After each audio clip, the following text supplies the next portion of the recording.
Well, good evening to everyone. Welcome to this September. Man, I always have to check myself on that date.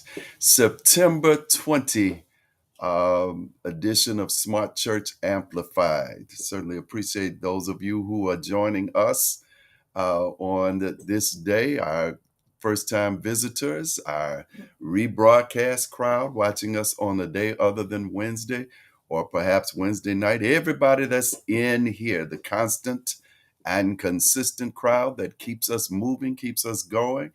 Our fellow teachers who are in the house, thank God for all of you. For those who choose to remain on the periphery, even your presence here contributes to our learning time together. And we say it is a learning time because we want to learn from one another.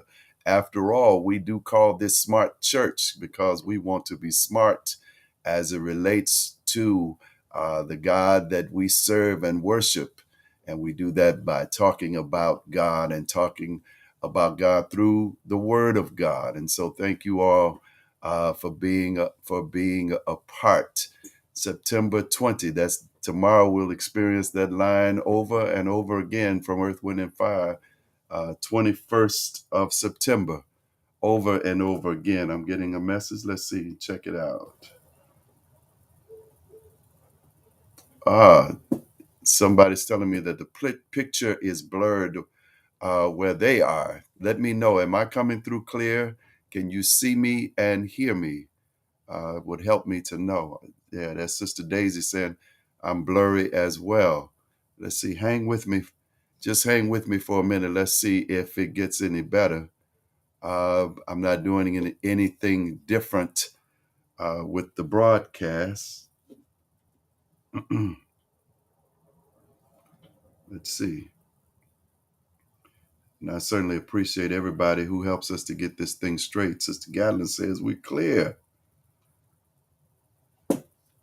loud and clear. Thank you so much. Thank you so much. Hang with me for a moment if there's something wrong with the visual or the audio. I don't know that I'm doing anything different. If it doesn't clear up on your end, let us know. Maybe even try going out and coming back in to see if it gets any better. Thank you very much. Thank you. So yeah, let's get to our conversation tonight. I want to talk about turning down the noise or eliminating the distractions in our life as we talk about moving forward. Um, Turning down the noise, or you can also say eliminating the distractions. Certainly, we encourage everybody to keep your sacred scriptures open with us so that we can talk together and have your note taking apparatus available. Our scripture is the 14th chapter of Matthew, Matthew 14, 22 through 33.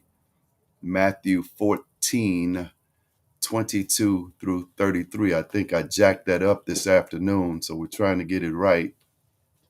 The book of Matthew, chapter 14, 22 through 33, calls our attention. It's kind of lengthy to read, so bear with us a moment. We always want to make sure that we have a foundation of the sacred scriptures in moving forward. Matthew chapter 14, 22 through 33. It's the one with Jesus and Peter talking.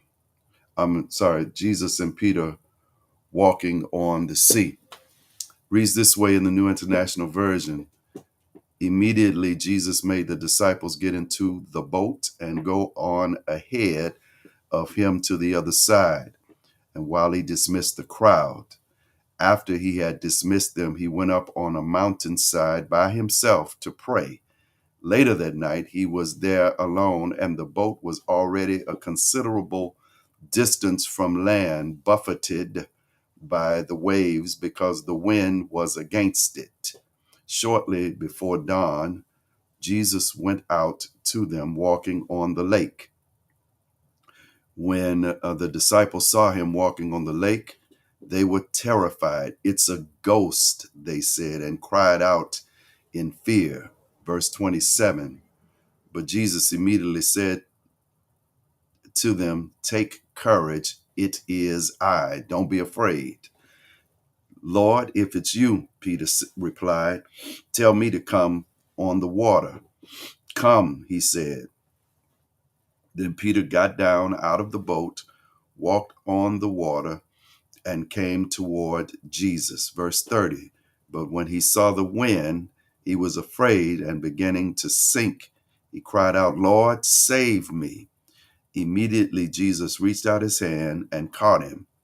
"You of little faith," he said, "why did you doubt?" And when they climbed into the boat, the wind died down. Verse 33. Then those who were in the boat worshiped him, saying, "Truly, you are the Son of God." That's the reading of God's holy word. So, again, our subject matter is turn down the noise, or you can say it another way, eliminating distractions. I just believe that many of us are hindered in our walk by faith because there are too many distractions in our lives. Many of them we allow to become distractions. So, as we talk about our relationship with God and just maneuvering while we are in this flesh, uh, part of being successful, whatever that really means, is that we have to learn how to turn down the noise in our lives. And believe me when I tell you that the noise many times is intentional.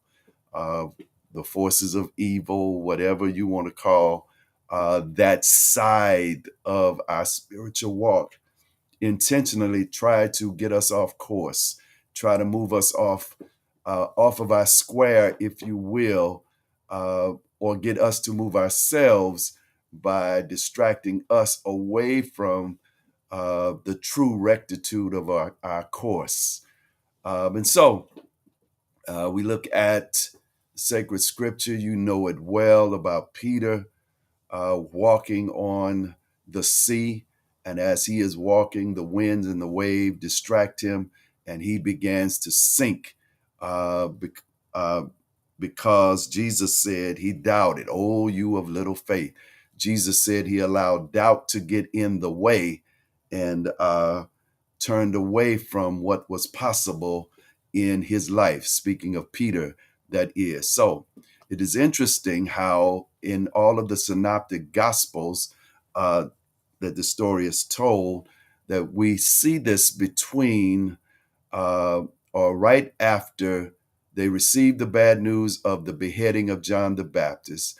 And then they interrupt people who are headed into the city for a feast or a festival and feed them while they are in the wilderness. Then we have this incident on the waters, the lake or the sea, whatever you want to call it. And then they meet the man who is in the cemetery cutting himself, breaking chains. And he says, "Because I have uh, uh, legion on my mind." "What's your name? What's your name?" Jesus asked the demon.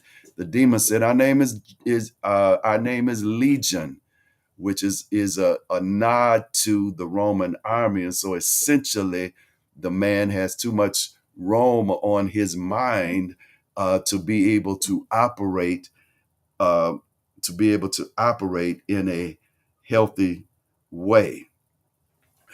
Um, so by the time we get to this story about the walking on the sea or the lake in the New International Version, what we notice is that Jesus separates the disciples from the crowd that just received the blessing of the fish sandwiches.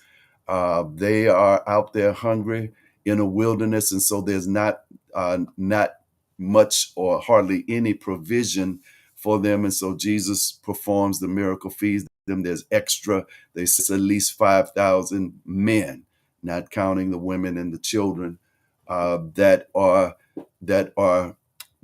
with them.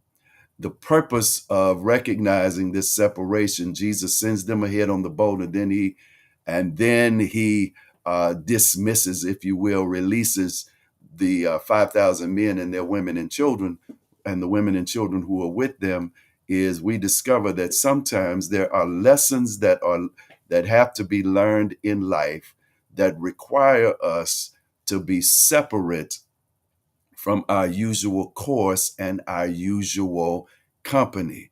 That's important to remember, because we get frustrated and think that people are acting funny with us, or people think that we are acting funny with them uh, because we are more quiet now, or we don't hang like we used to hang, or and so forth and so on. And the fact of the matter is, either consciously or unconsciously, God is separating us so that we can learn certain lessons, or so that God can reveal certain things to us. I can recall that when I'm sorry, I keep checking messages to make sure that we're good. Um, I can recall that when God was really moving me into ministry, one by one, things and people began to fall away, and I didn't recognize anything strange, but the people around me recognized, that things were different with me now. I didn't try to fight it, didn't become frustrated. All I knew is that I needed to go with God on this so-called separation. I bring the matter to your attention because sometimes in all of our lives, we will need that time. 2 weeks ago, we talked about rest, but I would suggest to you that this is more than rest. This is active separation, that so that again, we can learn things that we need to know, that will be necessary for us in the future events in our lives, future situations and circumstances, and so forth. So the disciples are separated. They are on their way, uh, being obedient, right? So we have to recognize that obedience does not disqualify us from the storms. Sometimes it is obedience that will move us into storms that God will use to give us revelation, or to teach us lessons, or to make us stronger, to make us more disciplined about ourselves. Earlier today, I think it was Charlene Anthony who taught us that sometimes the storms are used to increase our faith. I hope I'm right about that. Um, Storms are used to increase our faith. So the disciples are too far to turn around, not quite where they're going. All of a sudden, they are dealing with the storm in our Christian walk. Storms are used to describe uh, troublesome situations, or seasons when things are not going right in our lives. Storms are those tests and trials that we go through. You've heard those testimonies before. Child, I'm going through a storm. The disciples find themselves in a literal storm. Interesting, isn't it, that at least three people, right? Peter, John, and James, or fishermen. And so they should have at least some experience with dealing with storms on the sea. But this storm was whipping them. They could not get it together in the storm. They are going through something that they cannot control. If you weren't with us at noon, you'll want to get this down in your note. Pastor W. Marshall Miles, my pastor, says that there are two types of storms.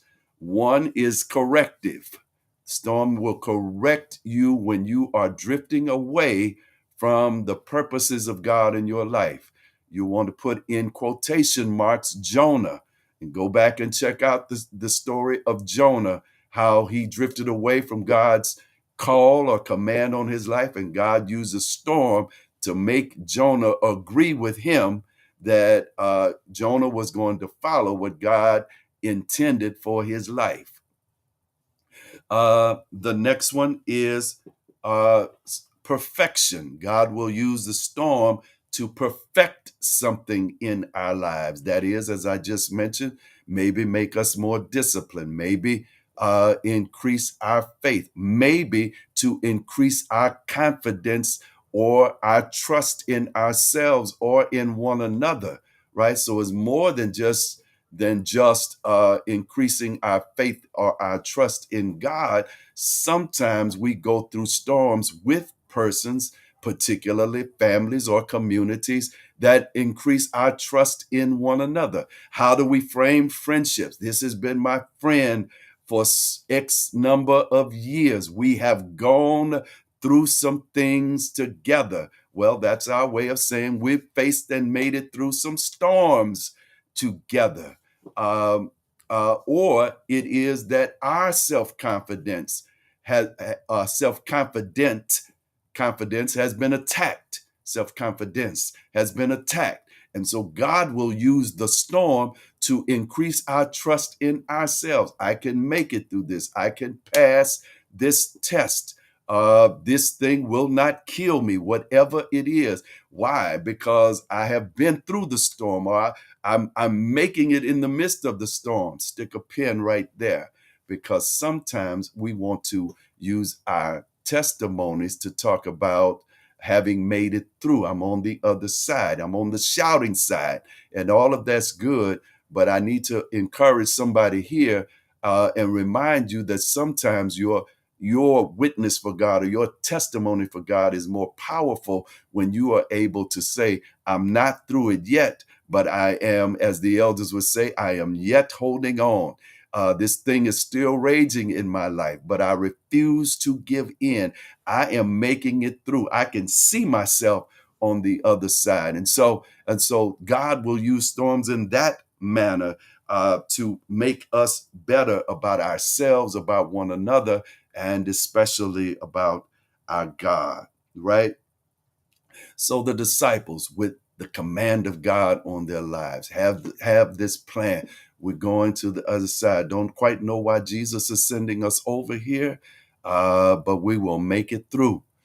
Brother Fabian Johnson, old people saying, whatever doesn't kill me will make me stronger. Exactly, brother. That's exactly what we're talking about here. So the disciples, with the best of intentions, are following the command of God. They have a plan. We'll get to the other side. Whatever it is, Jesus will show us the reason for going through all of that, right?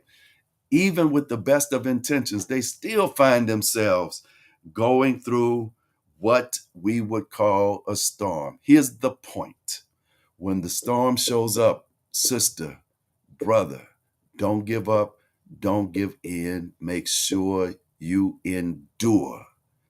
Don't you let that storm tempt you to turn around. Remember, we started with this text says, while they're about in the middle, right? And so they're too far to talk about going back.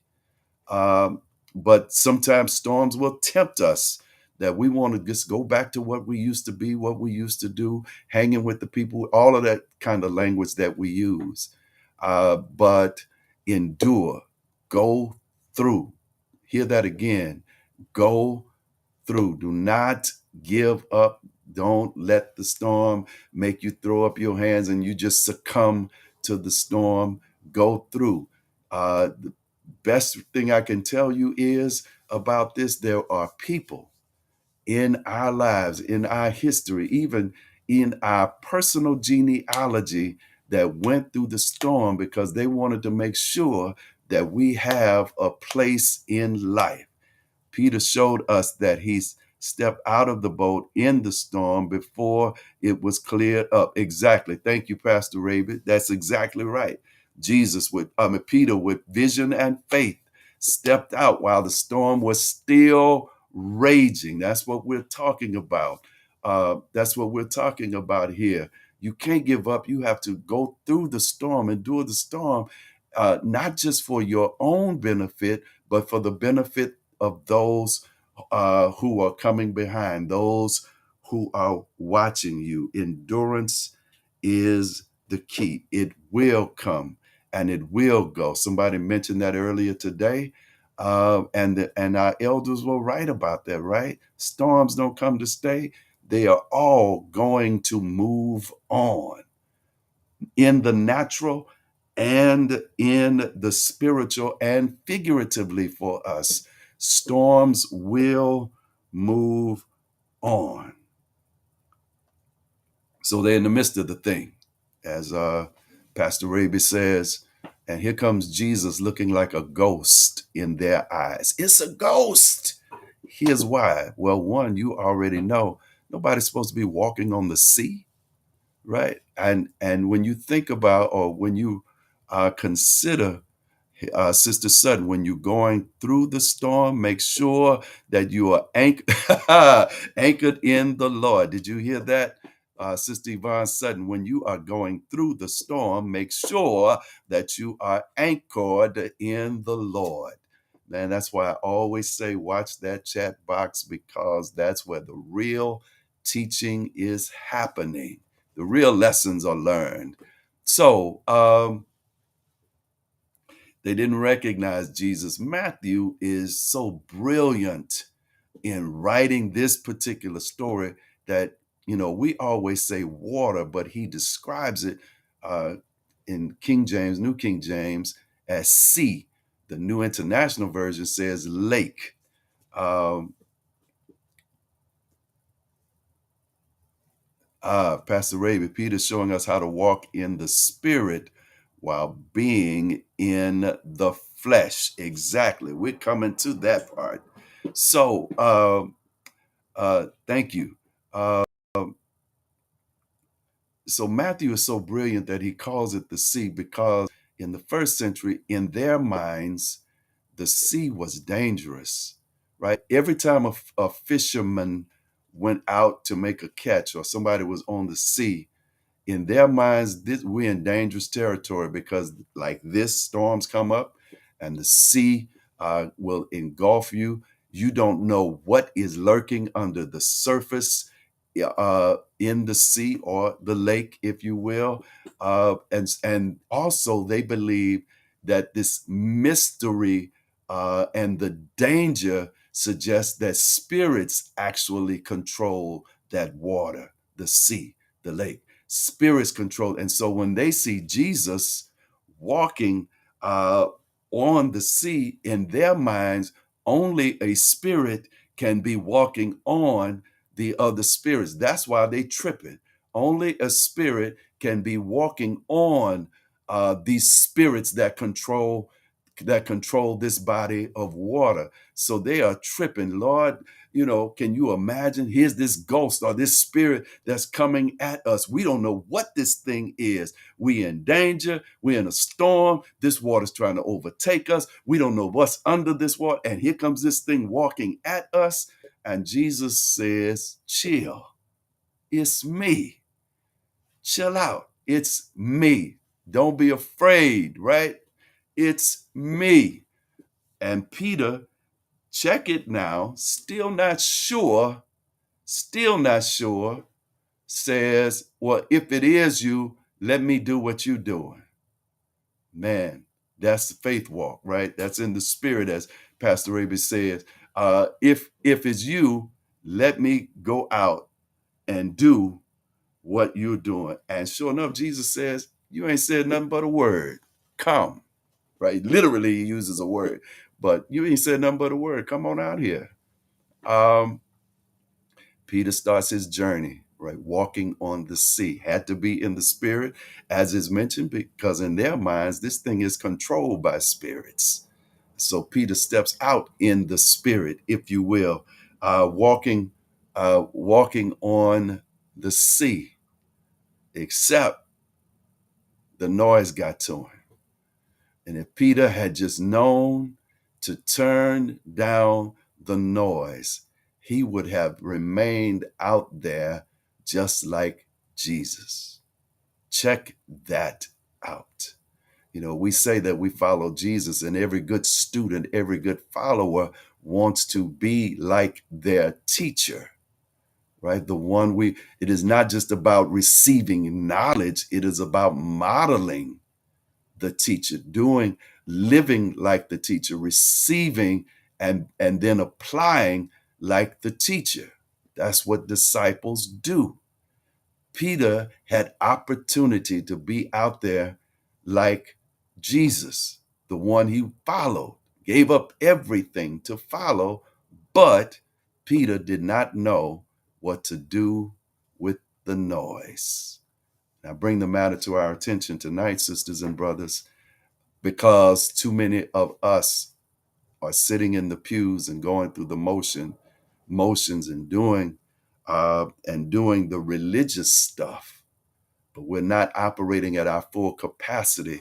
We're not living up to our full potential. We don't even have real joy in our lives because we don't know what to do with the noise, with the distractions. And so I wanted us to talk tonight such that we can live better, perhaps even get ourselves together so that we can move forward by talking about handling the distractions, doing something with the noise.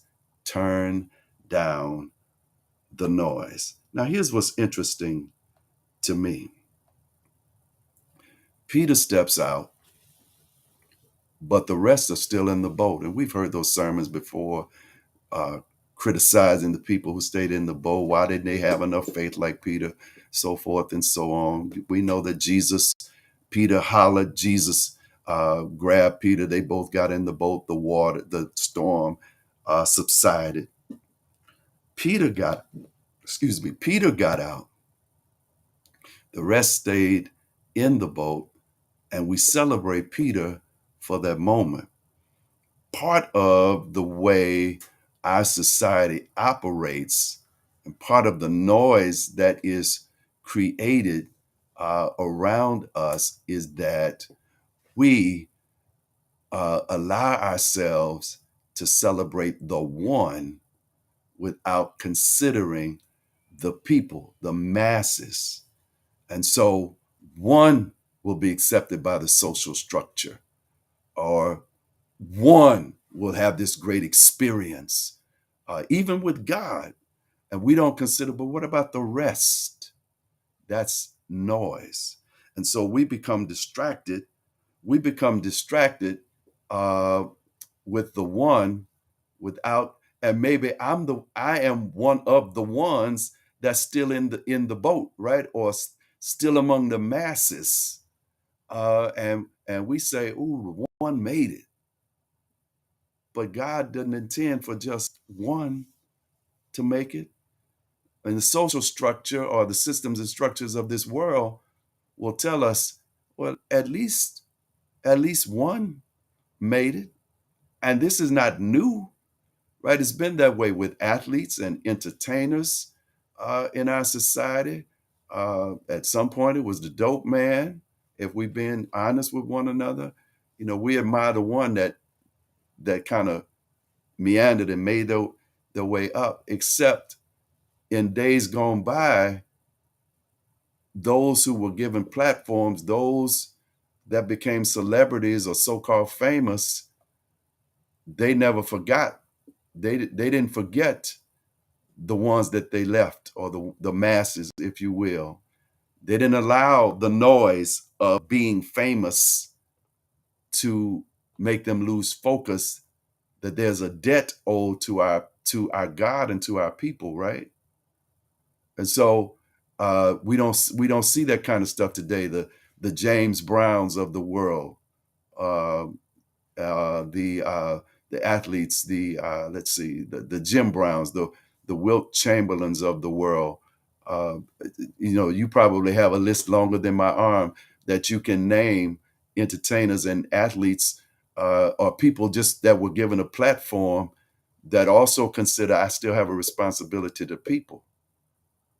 But we get caught up in the one, and you hear things like, well, you don't know what that person does in private. Yeah, but I also understand in public when we need to hear a voice, we don't hear from them because they're afraid they're going to get Kaepernicked, right? Colin Kaepernick cut off. And so we can't get caught up in the so-called celebrity. That's just noise. God doesn't create celebrities. God creates communities and nations, people.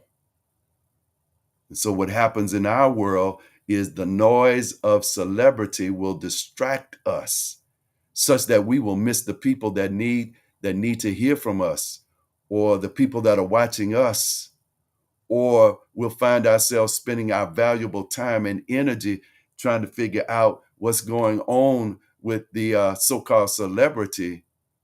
And it may be not you, but you probably gonna need to teach somebody this. You'll probably need to teach the one that knows more about what's happening on one of those Real Housewives shows, or can tell you everything about Beyonce or whoever, but don't have nothing to say about the people that are right around them. Brother Donald Lewis, Daddy was a carpenter, so he made sure the boys in the neighborhood worked with us. Exactly. Exactly. Worried about the masses, the people around us, but some of that noise is this creation of celebrity that keeps us not focused, right? I mean, think about the generations before us who could tell you everything that's happening on the stories, but still knew how to take care of, because they knew how to put entertainment in its place, didn't allow it uh, to distract them. What's our latest distraction? Deion Sanders. I'm not hating on Deion Sanders. They ain't throwing no shade. I want to see the brother win. But everywhere we turn and in everything we see is Deion, to the place that black people are divided now. Should he have stayed at Jackson State, or should he not have stayed at Jackson State and gone to Colorado? You can't blame that man for doing better for himself and his children. All of that's good. But that's a distraction. Because at the end of the day, ain't I'm gonna say it like we said, ain't now one of us making any money off the University of Colorado football. We have bigger, to use another saying, right? We got bigger fish to fry. Brother Fabian Johnson testifying. My father was a cement finisher, did the same thing. God is the only one that should be listening. We should be listening to and doing his will. That's right. That's Sister Daisy Johnson. So part of the distraction that we use, I mean, look at 46 minus one, right? All of the space that he still takes up in propaganda media. That's a distraction, baby. And while we are distracted, right, then either we can't see or we think that we don't have a say in. Think about how the story is out this week, that the state legislators all across the South have underfunded historically black colleges and universities, land grant historically black colleges and universities to the tune of $13 billion. Do you know what our schools could do with that money? Why are we talking about Deion Sanders or whatever is going on? Uh, 12 million people are in debt to the tune of $9 billion to pay their lending institutions.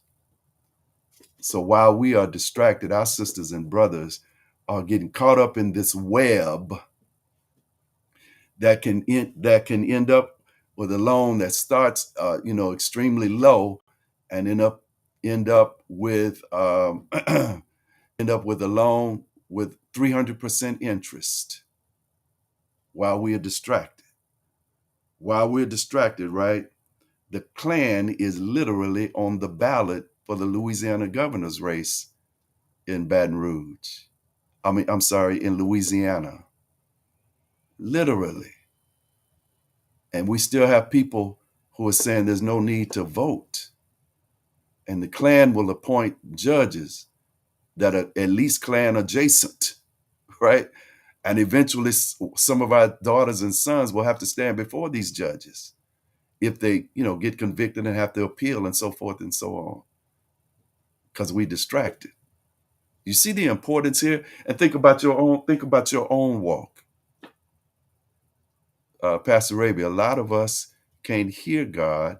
Our volume is on 10, and God is speaking to us the volume of 2. That is so powerful, right? Our volume is on 10, got everything turned up so loud, and God is speaking in the still small voice. That's powerful. Think about that, right? We can get so caught up in the politics of our little area, our little group, even in our churches. Get so caught up in the gossip and all of that stuff, and never pause to ask, when is the last time we heard from God in this church? Think about that, because we are distracted, right? Think about your own walk, right? I'm thinking, I'm just praying and praying, and I can't hear nothing from God. Maybe because the volume is too loud. Got to turn down the noise. So, check it. If you're taking notes, write this one. James 4 and 7. How do I turn down the noise? James 4 and 7. Submit to God, resist the devil, and he will flee from you. Submit to God, resist the devil. Submit. What does that mean? Submit gives us the idea of putting ourselves under the influence of God as disciples of Jesus Christ. Putting ourselves under the influence of God as disciples of Jesus Christ. What does that mean? Well, when I see what Jesus is doing, I'm trying to replicate that. I'm trying to replicate what Jesus is doing in the way Jesus thought, in the way Jesus talked, in the way Jesus acted or behaved. Thought, word, and deed. Submit to God. Turn down the no. What did the text say? But after the miracle, Jesus went up to a mountain, alongside a mountain by himself. So I got to turn down the noise. So how often do we decide I have to turn down all of this noise? What does that look like? Submitting to God. Do your best to be a model of holiness everywhere you go, in all that you do. And that doesn't mean beating people over the head. That means, again, maintaining God likeness, holiness. I'm separate. That means I can't be mixed up in some of the foolishness. That means in our language tonight, turn down the noise. Sometimes I think, man, we live in a world where everybody's trying to be a comedian. Everything can't be funny, right? We can't make a joke or make light of everything. SU homecoming is election day. Stay woke. Turn down the noise. Go have fun, but make sure you vote. Thank you, Brother Donald Lewis. Stay woke. Submit. Second thing, resist. Resist. That means to stand in opposition of the one that accused the devil, the one that accuses the faithful, right? All the devil tries to do is keep the noise loud, as Pastor Raby said, so that he, she, or it can divide us. Keep the noise up so that he, she, or it can divide us.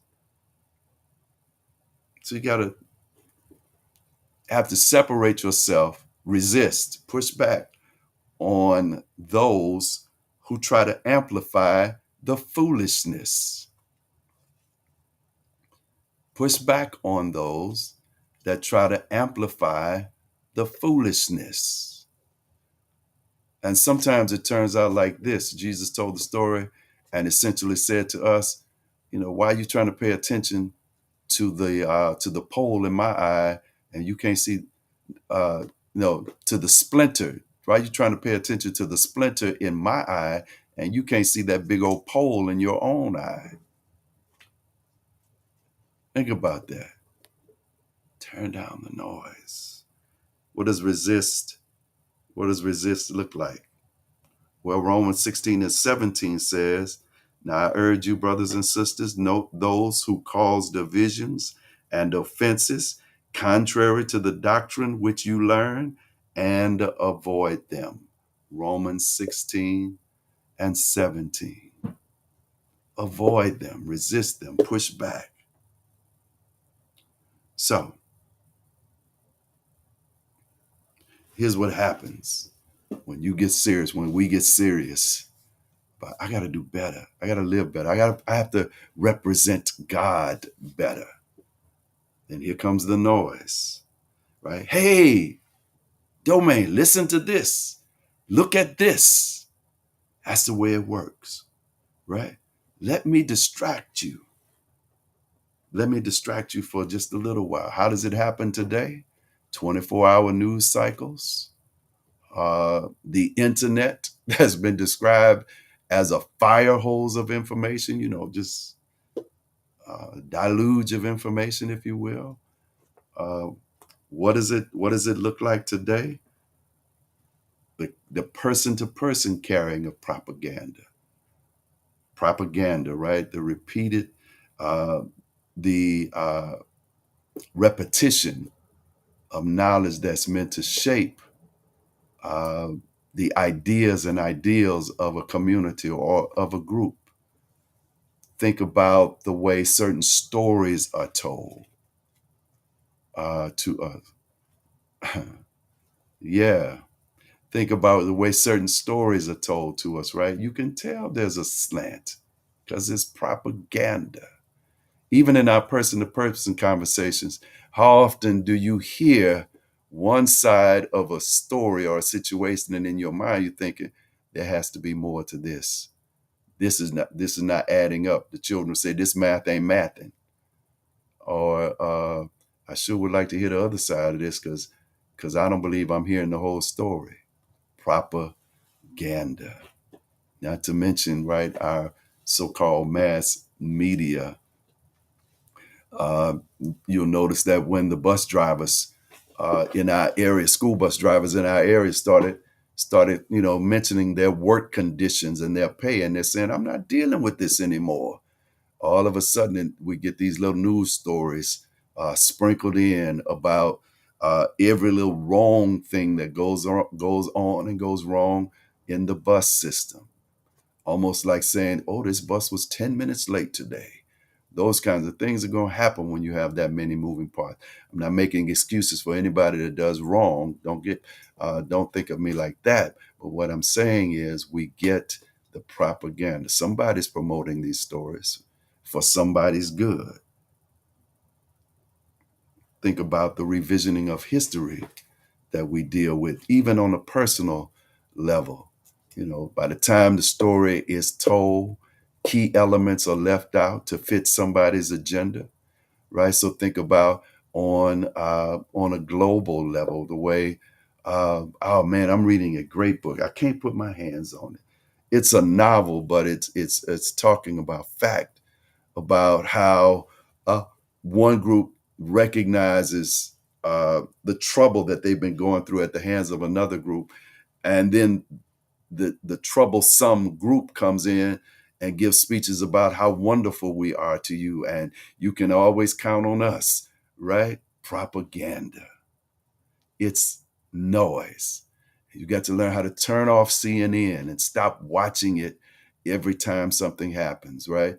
Turn off the 24-hour news cycle. Stop. Those of you who are on Facebook, you got to fast off of that stuff sometimes because it's all propaganda and it's all noise.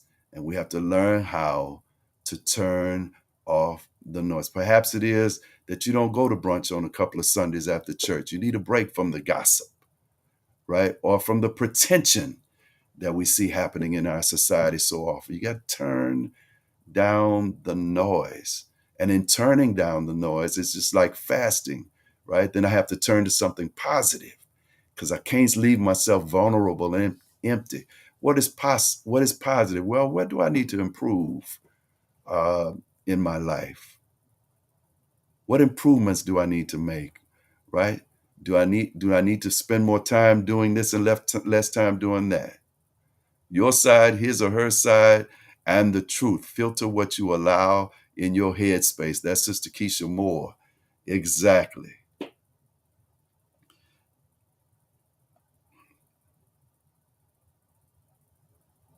Here's another one.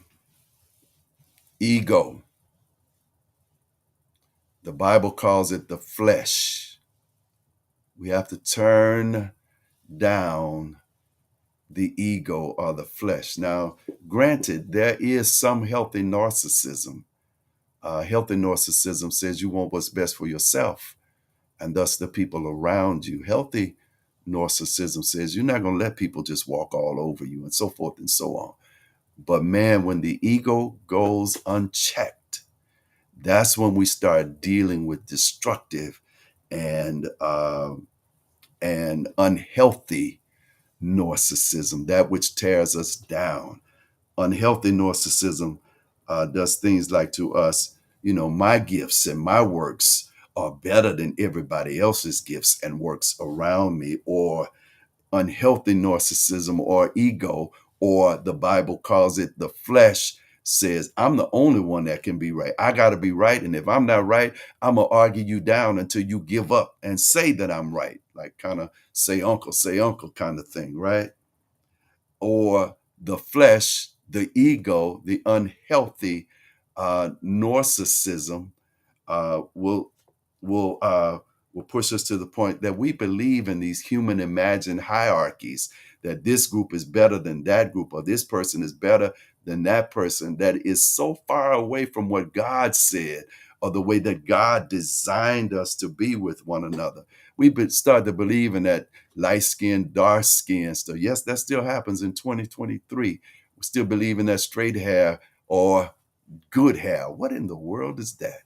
Good. We start to believe all that stuff, or the one with the best car, the big look like they have the most money. Those kinds of things. Those human imagine that man, human made, those human made hierarchies that same James we read earlier warned us about, right? Putting certain people in the important seats and pushing some people to the back. Oh, that's Brother Don Lewis reminding us about Men's Day coming up. We with you. And so sensational nightingales. I love that, Brother Walter. Give us a little bit more on that one. That's Minister Walter Howard. Give us a little bit more on that one. Uh, so if you're taking notes, write Galatians, put Galatians 19 and 21 in your notes and go back and read it later. Uh, this is what happens when we are not on top of the ego, when we don't turn down the noise that's in our own heads.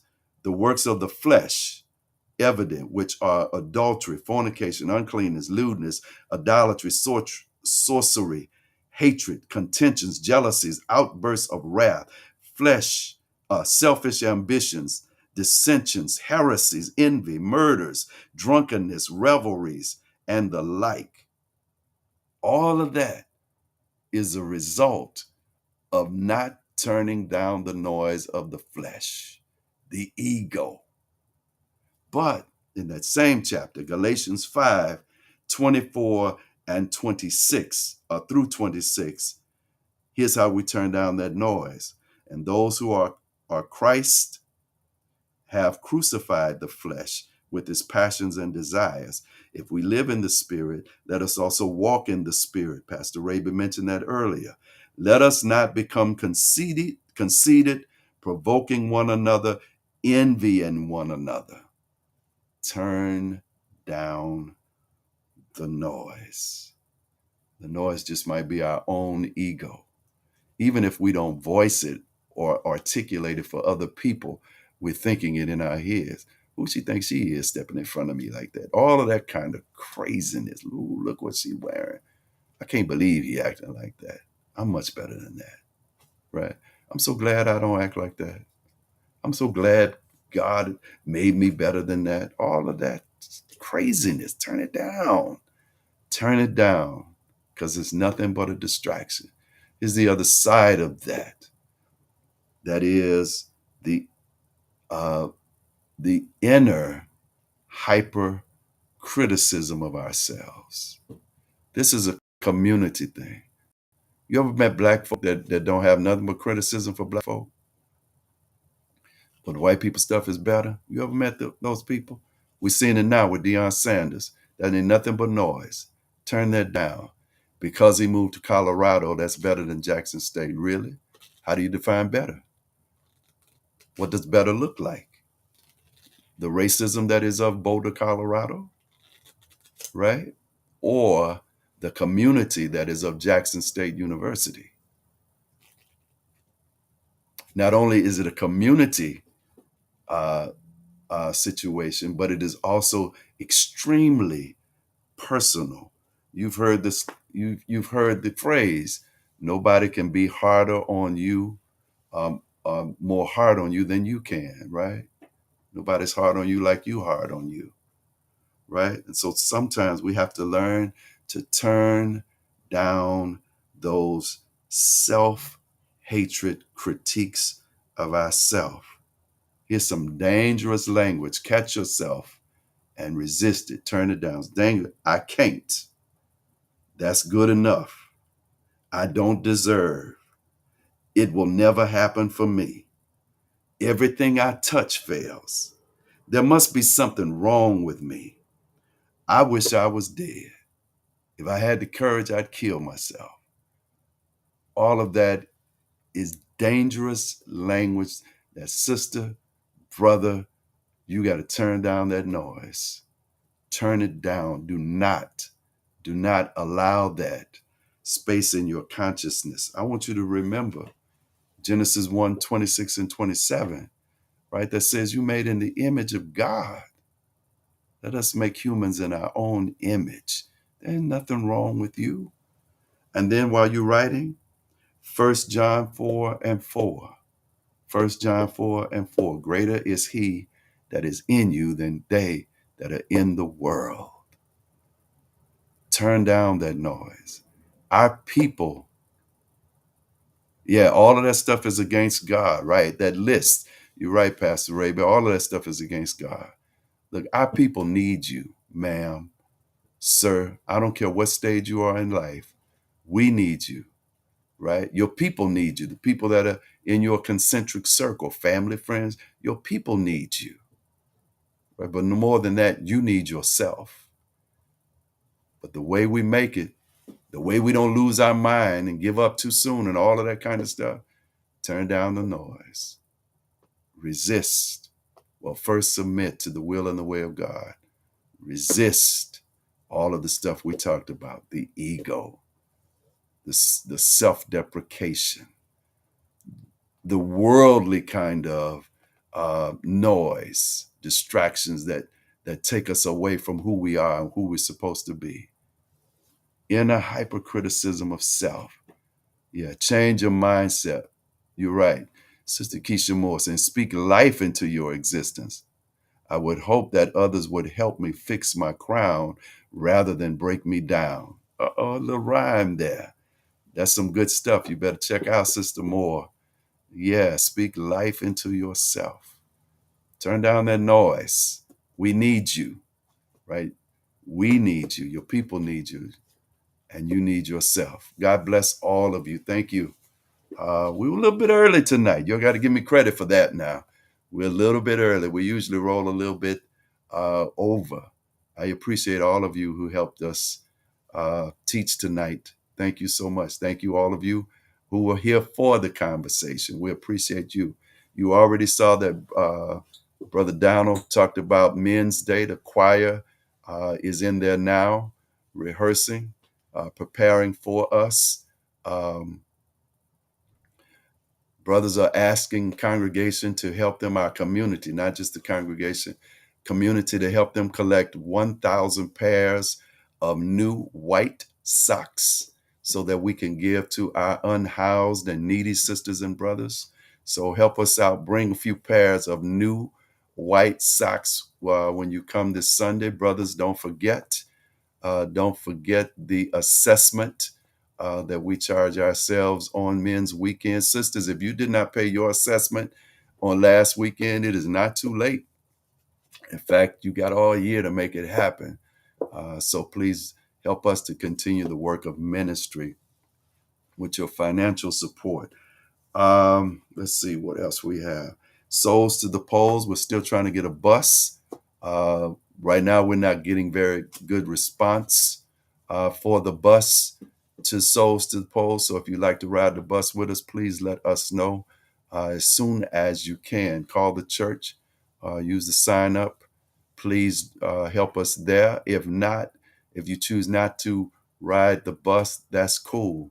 Please, please, I ain't too proud to beg. Please meet us at the Louisiana Archives building on Essen Lane, September 30th at 10 a.m. We're trying to get a crowd there from six churches.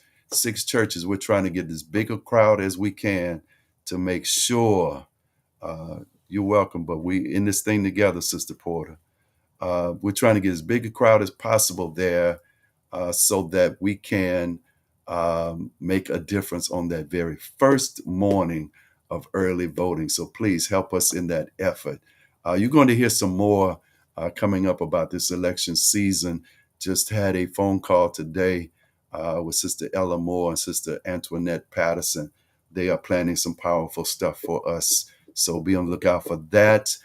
This coming Tuesday, there'll be a gathering, workshop, seminar type gathering about how we can help to end domestic violence in our community. Sister Tawanda Harris, who is the executive director of the Butterfly Society. And when I tell you she is a real one, she is out there doing it.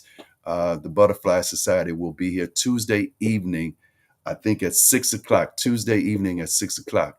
Please make plans to be here. Please make plans to be here. Be 1 hour long. Keep it to 1 hour, and it is going to help our people, help our community, and inform you, make you wise and stronger.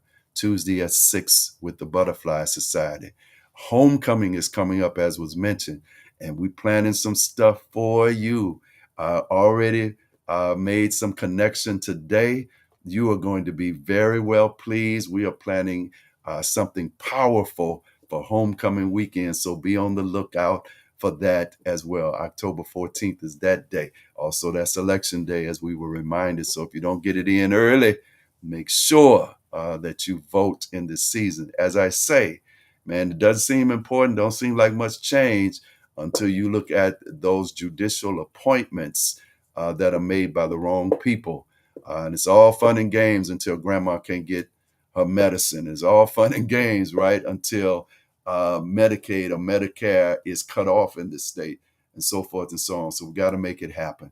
Thank you again. I love you. I love you. God bless all of you.